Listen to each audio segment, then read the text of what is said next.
Assalamualaikum warahmatullahi wabarakatuh. Selamat berjumpa kembali dalam mata pelajaran Bahasa Indonesia kelas 10. Kali ini kita akan membahas tentang cerita rakyat, membandingkan kebahasaan dan nilai-nilai yang ada dalam cerita rakyat dan cerpen. Jadi akan kita bandingkan antara cerita rakyat dengan cerpen dari faktor kebahasaan dan nilai-nilai yang ada di dalamnya. Apa itu cerita rakyat? Cerita rakyat merupakan kumpulan cerita yang berasal dari masyarakat dan berkembang dalam masyarakat pada masa lampau. Ya, pada masa lampau, karena sekarang sudah jarang ada cerita rakyat yang baru. Karya sastra tersebut berkembang sebelum periode tahun 20-an. Dulu cerita rakyat itu hanya disampaikan secara lisan, dari mulut ke mulut. Tapi sekarang menurut A. Ikran dalam bukunya Filologi Nusantara, sekarang cerita rakyat ditulis dan diterbitkan menjadi buku, seperti halnya cerpen atau novel. Jadi hanya sekarang saja cerita rakyat ada. Semua genre teks memiliki karakteristik, nilai dan kaidah kebahasaan tertentu. Juga demikian dengan teks cerita rakyat.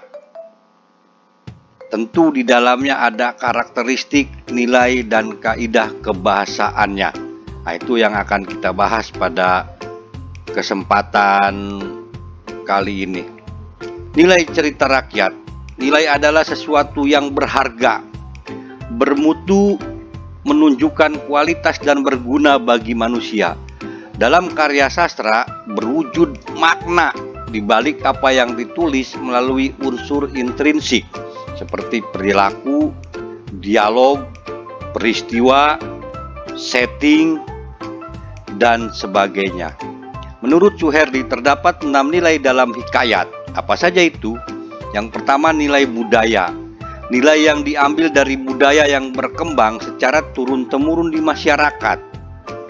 Ciri khas nilai budaya dibandingkan nilai lainnya adalah masyarakat takut meninggalkan atau menentang nilai tersebut karena takut sesuatu yang buruk akan menimpanya. Dan itu dipatuhi dalam masyarakat dahulu yang menjunjung tinggi, bahkan sangat menjunjung tinggi nilai-nilai budaya. Ya, tentu berbeda dengan sekarang. Nilai moral, nilai yang berhubungan dengan masalah moral. Pada dasarnya nilai moral itu berkaitan dengan nasihat-nasihat yang berkaitan dengan budi pekerti, perilaku, atau tata susila yang dapat diperoleh pembaca dari cerita yang dibacanya. Nilai agama atau religi adalah nilai yang berhubungan dengan masalah keagamaan.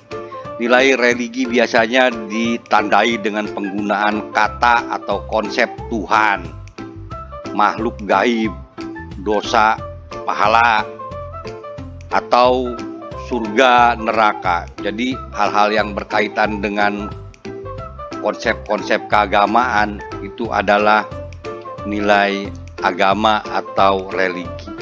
Nilai pendidikan atau edukasi, nilai yang berhubungan dengan proses pengubahan sikap dan tata laku seseorang atau kelompok orang dalam usaha mendewasakan manusia melalui upaya pengajaran dan latihan.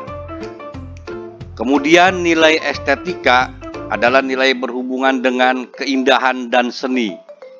Dan selanjutnya nilai sosial, nilai yang berhubungan dengan kehidupan di dalam masyarakat, biasanya berupa nasihat-nasihat yang berkaitan dengan kemasyarakatan.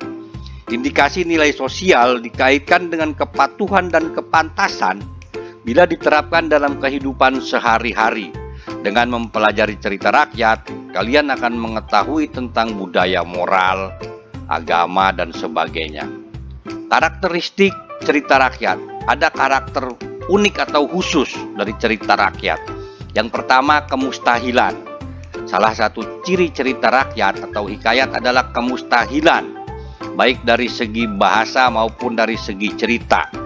Kemustahilan berarti hal yang tidak logis atau tidak bisa dinalar secara logika, atau bahasa gampangnya tidak masuk akal. Selanjutnya kesaktian. Selain kemustahilan, seringkali dapat kita temukan kesaktian para tokoh dalam cerita rakyat. Kesaktian dalam hikayat Indra Bangsawan ditunjukkan dengan kesaktian kedua pangeran kembar, Sahpri dan Indra Bangsawan, serta raksasa. Kesaktian itu, Sahpri mampu mengalahkan Garuda dan mampu merusak sebuah kerajaan. Raksasa memberi sarung kesaktian yang bisa mengubah wujud dan kuda hijau untuk mengalahkan Buraksa. Anonim selanjutnya. Salah satu ciri cerita rakyat termasuk hikayat di dalamnya adalah anonim. Anonim itu berarti tidak diketahui secara jelas siapa nama pengarangnya. Hal tersebut disebabkan karena cerita rakyat disampaikan secara lisan. Bahkan dahulu masyarakat mempercayai bahwa cerita yang disampaikan adalah nyata dan tidak ada yang sengaja mengarang. Jadi mereka menganggap itu benar-benar ada. Selanjutnya karakteristiknya adalah istana sentris. Cerita rakyat sering kali bertema dan berlatar tentang kerajaan. Misalnya dalam hikayat Indra Bangsawan, hal tersebut dapat dibuktikan dengan tokoh yang diceritakan adalah raja dan anak raja, yaitu Raja Indra Bungsu serta putranya. Penyebarannya secara lisan, karakteristik selanjutnya. Mengapa disebarkan secara lisan? Karena zaman dulu tidak ada budaya menulis seperti sekarang. Makanya cerita itu penyebarannya hanya dari mulut ke mulut. Selain itu, dengan dari mulut ke mulut itu akan mempercepat penyebaran cerita tersebut. Selain budaya lisan lebih intens memberikan nilai-nilai positif. Gaya bahasa selanjutnya akan kita bahas dalam karakteristik atau ciri khas cerita rakyat. Yang pertama, menggunakan majas, yaitu banyak menggunakan majas agar cerita lebih menarik. Selanjutnya banyak menggunakan konjungsi pada setiap awal kalimat, misalnya hatta, waktu itu, dan sebagainya. Menggunakan kata arkais. Kata arkais itu kata yang dulu berlaku tapi sekarang sudah menjadi asing. Kemudian mengungkapkan sesuatu yang mustahil atau tidak masuk akal. Ini kaitannya dengan karakteristik, karena memang cerita rakyat itu secara logika ya tidak logis. Membandingkan penggunaan bahasa dalam cerpen dan hikayat. Hikayat dan cerpen sama-sama merupakan teks narasi fiksi. Keduanya mempunyai unsur intrinsik yang sama, yaitu tema, tokoh, penokohan, sudut pandang, dan sebagainya. Contohnya dalam hikayat tentang si miskin laki bini dengan rupa kainnya sampai selanjutnya. Dalam hikayat tersebut digunakan kata si miskin. Itu contoh antonomasia, yaitu majas yang menyebut seseorang berdasarkan ciri atau sifatnya yang menonjol. Bandingkan dengan cerpen si cantik lagi, kemudian dia membandingkan penggunaan bahasa si miskin dalam hikayat dan si cantik ini sangat berbeda.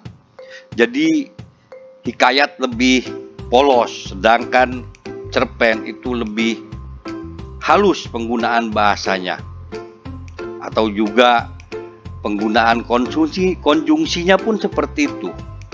Baik cerpen maupun hikayat merupakan teks narasi yang banyak menceritakan urutan peristiwa atau kejadian. Jadi untuk menyambungkan urutan peristiwa atau kejadian tersebut digunakan konjungsi. Perhatikan contoh penggunaan konjungsi dalam penggalan hikayat di bawah.